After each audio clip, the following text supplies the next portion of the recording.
Bonjour tout le monde, je vous retrouve aujourd'hui pour une nouvelle vidéo apérodinatoire. Je sais que c'est des vidéos que vous adorez.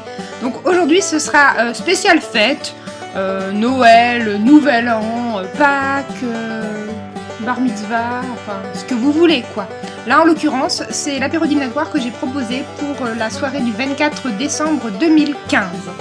Donc il y avait des bouchées apéritifs type gougère, avec une petite particularité, vous le verrez dans la suite de la vidéo. Donc je commence par peser 200 g de farine.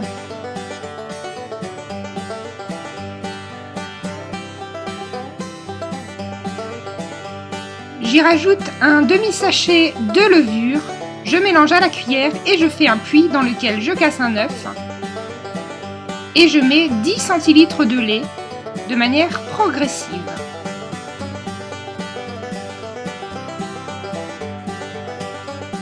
Je rajoute ensuite une carotte râpée, voilà l'originalité, et un sachet de 70 g de gruyère. Et je touille avec la main. Parce qu'avec la main, c'est bien plus malin. Et on rajoute du cumin, parce que ça rime avec main. Non, on rajoute du cumin simplement parce que c'est bon, et une petite pincée de sel. On forme ensuite des petits tas comme pour faire des gougères.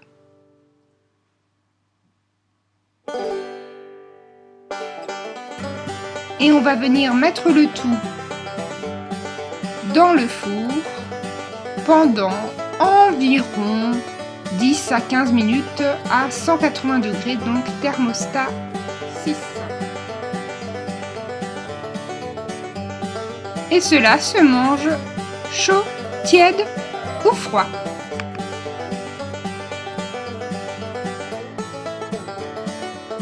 On va ensuite passer à cette recette toute simple de feuilleté bonhomme. Donc j'utilise une pâte feuilletée du commerce simplement parce que ça prend moins de temps et que la pâte feuilletée maison, j'ai testé une fois, je ne retesterai plus jamais. Donc j'utilise un emporte-pièce Menel, donc petit bonhomme. Ça remplit une plaque. Je coupe des tomates cerises en petits morceaux, petites rondelles. Et je pose les tomates cerises 3 par petit bonhomme. 3 petites rondelles par petit bonhomme.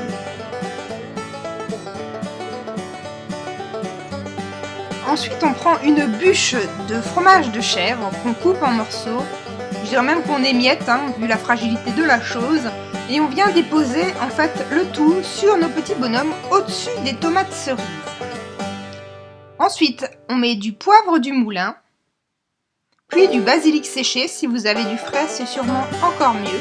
On met le tout au four une dizaine de minutes à 180 degrés. Et voilà ce que ça donne une fois sorti. Passons à la couronne façon pain surprise. Alors là, rien de très compliqué, c'est simplement des tranches de pain de mie rondes que j'ai garnies de fromage charroux avec un petit peu d'échalote pour certaines et d'autres avec du beurre et du saumon fumé. Je viens décorer le tout avec des bouquets de persil et des petites décos homemade.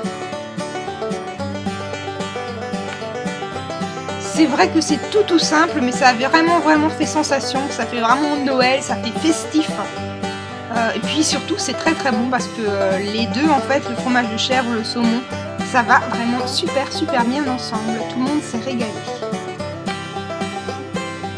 Et pour ce réveillon, ma belle maman avait ramené quelques huîtres, donc je lui ai laissé le soin de les ouvrir, n'ayant pas du tout l'habitude de faire ça, ayant peur de me blesser. Et elle, c'est une grande coutumière des huîtres, donc elle fait ça avec brio. Elle jette même la première eau, c'est elle qui m'a appris qu'il fallait faire ça. Voilà pour les huîtres. Et cette année, j'ai réalisé un vin chaud, mais vu la température ce qu'il a fait, j'aurais mieux fait de faire une sangria. Donc j'ai pris une bouteille entière de pinot noir que j'ai fait chauffer. Donc je l'ai porté jusqu'à ébullition. Une fois que le vin bout, il suffit de rajouter 100 g de sucre et de mélanger le tout au fouet jusqu'à dissolution. On rajoute ensuite un petit peu de cannelle, du mélange de 5B. On laisse cuire pendant une vingtaine de minutes et on rajoute des quartiers d'orange. Et on laisse ça à température moyenne jusqu'à l'arrivée des convives.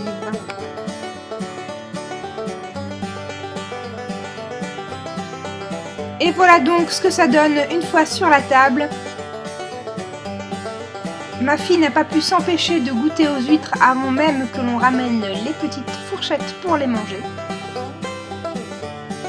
J'espère que cette vidéo vous aura plu et je vous dis à la prochaine pour une autre vidéo.